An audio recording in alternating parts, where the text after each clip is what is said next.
Hello, Corlia Dives here. Welcome to my YouTube. In this video, I am diving at the world's most beautiful spring. I think that this could be the most beautiful spring in the world. Do you see this? There's a rainbow underwater. There's so many rainbows. And you see the bubbles? It's very effervescent. The plants were making a ton of oxygen. Oh, I had the time of my life. I had the time of my life, and I never felt this way before. Yes, I swear. Hey, look, I'm blowing some bubble rings. Okay, I'm sorry. Okay, so the spring that I'm at is called Rio Azul in Botaquena in southwest Brazil. That's where I'm at. And yeah, I was so fascinated by this place. I've never seen such an effervescent spring before. I have seen springs that were quite bubbly because of the plants, but never this much. I had to keep wiping the bubbles off of my camera lens and my mask. There's bubbles everywhere. I like the sound they make. They make like this nice little fizzy sound. But look, another rainbow. Can you believe it? When I first started editing this video, I was like tearing up a little bit because it just like I forgot how beautiful it was, but now I remember. Okay, so do you see this? This is the spring head. There were, I think, about 3 vents at the spring head, and this is like the topmost. Look, it's catching. I always call it catching inches. Whenever spring has so much force that it actually like rises above the rest of the water level. I think it was at least an inch. Okay, but the spring vent, very, very curious about this, and I still didn't get any answers, but the spring vent had a gas coming out of it. And I asked the tour guide, I was like, hey, what's the gas coming out of the spring vent? And she's like, oh, it's oxygen. And I was like, I don't know about that. For the most part, as far as we know, oxygen on Earth is made biologically with plants. I do believe they did recently discover some special rocks at the bottom of the ocean that can make oxygen, but that's besides the point. That one, I don't think that applies to the spring caves. So there's a whole cave system that's attached to the springs. It's attached to the aquifer. Look at me go. Wow. Isn't it stunning? Okay. So, yeah, there's a gas coming out of this the spring vent. Okay. And a lot of times caves, when they have gas, it didn't have a smell. I think if it was hydrogen sulfide, it would have like a sulfur smell. It didn't have any smell. So I think it's a carbon gas. I'm gonna guess carbon dioxide or carbon monoxide. I bet you it's carbon monoxide.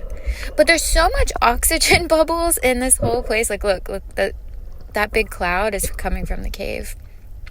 But there's so much oxygen bubbles in this entire place. Even if it was like a suffocating carbon gas, there's just so much oxygen in the air. Like, so maybe they do know what gas comes out. So perhaps someone knows which gas comes out of the cave, but it's probably, negligible. So I'm still curious about that. If anyone knows, I did a deep dive of research and articles online. I had to translate a lot of them. A bunch of cave divers did surveys of the area and the cave system, and they found a bunch of creatures. There's cave crawfish that are endemic. Like, there's like endemic species in these caves and stuff. So it was really cool learning about all of that, but I did not see anything about gas content or even water quality. It probably changes over time. So yeah, I'm still really curious about that. If anyone knows, I would love to know. That would be my great joy. One of my great joys, I've already mentioned it before, is studying this stuff. Studying karstology and all things karst, all things spring, all things sinkhole is my favorite. I love it so much. So I didn't get any videos, but this area has sand boils. There was a sand boil down the run that I got to see, and it also had gas bubbles coming out of it. So it's the whole cave system. It's not just this one area.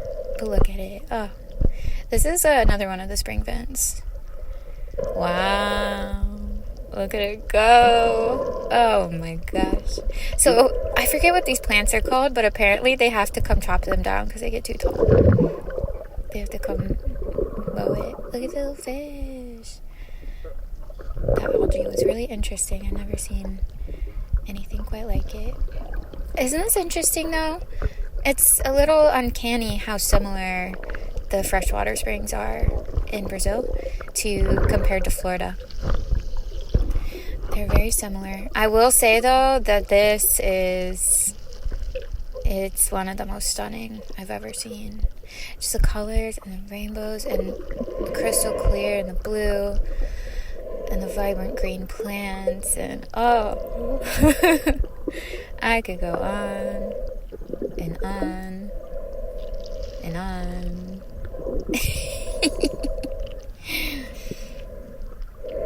I just love it so much.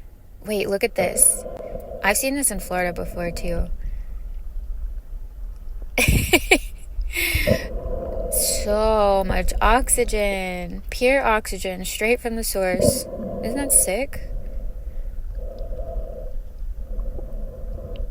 Yeah, I've seen plants in Florida do the same thing. Just like have like a little stream, a line of little itty bitty bubbles. Oh yeah. I just couldn't get enough. This spot was also really cool. The water was quite warm. I think it was like 75, 76 Fahrenheit. I'm trying to remember what that is in Celsius. But it was like a little bit warmer than Florida Springs. So it was really comfortable and the sun was shining. It was so cozy. And yeah. It's good stuff. Oh, but I really like this place because I got to just like free dive around and swim like as much as I wanted on the tour. Some of the other tours for other springs in this area, it's a little more restricted. They make you like, if it's a longer tour, you have to wear a wetsuit, and they want you to have a life jacket. So they did give me a life jacket, but I didn't have to swim with it.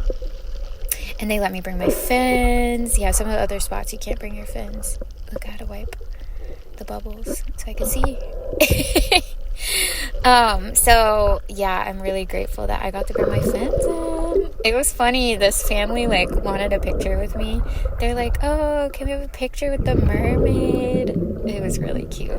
I was like, yeah. Anyways, this place is so dreamy, so stunning.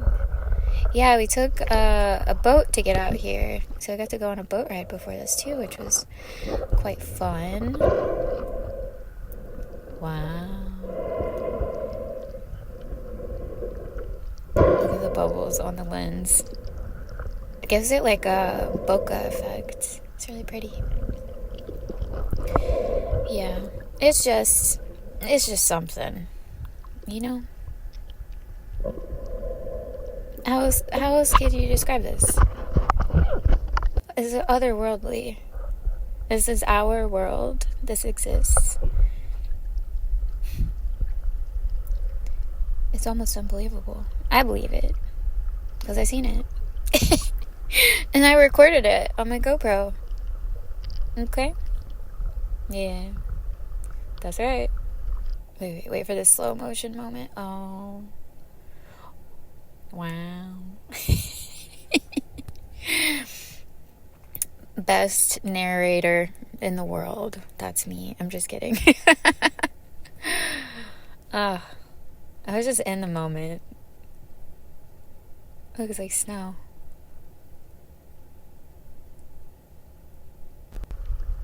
Wow.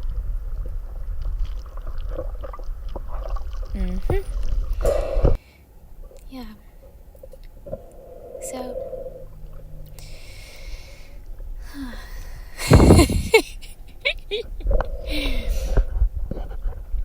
I think there's quite a bit more.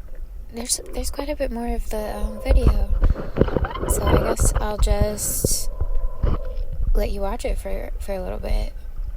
So I don't got much more else to say. What do you say? What can you even say about this? This is one of those things you just gotta see it to believe it, you know?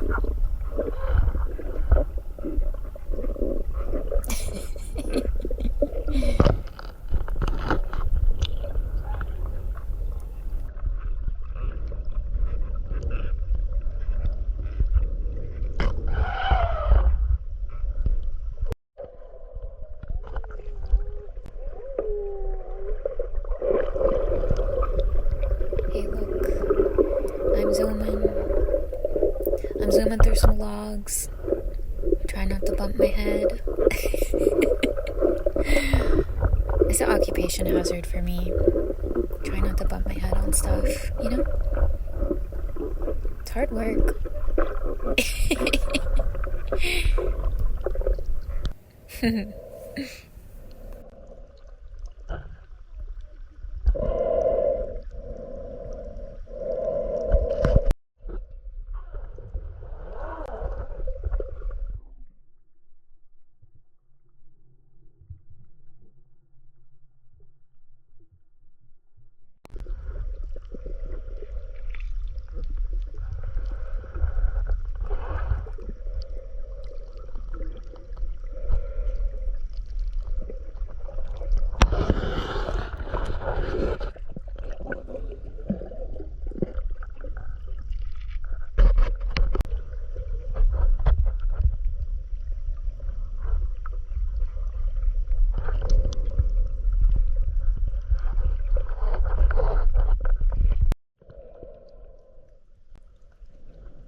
So, I saw this big fish.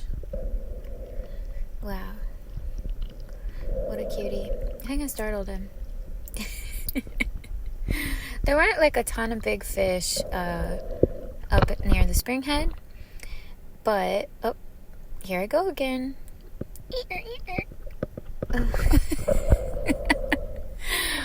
There weren't a ton of big fish at the spring head, but this is going down the run a little bit. And as you go further down the run, and then it runs into a river, there's a ton of big fish. The piraputanga, the fire-tail fish, they're big and beautiful. Oh, look, another rainbow. Top it off. Bless. I don't know if you guys know this, but I'm kind of goth, but I'm also like obsessed with rainbows. So, big fan. Huge. So, I'm having the time of my life. Yeah. Straight vibes. Anyways, thank you so much for coming along with me on this spring adventure. I hope you enjoyed it as much as I did. It makes me so happy to share with you guys. And I love you so much. I hope that you have a wonderful day. And enjoy the rest of this video.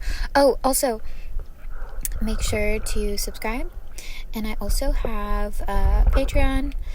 The link is on my website, coraliadives.com, if you're interested in seeing more of my dive videos. Bye. See you soon.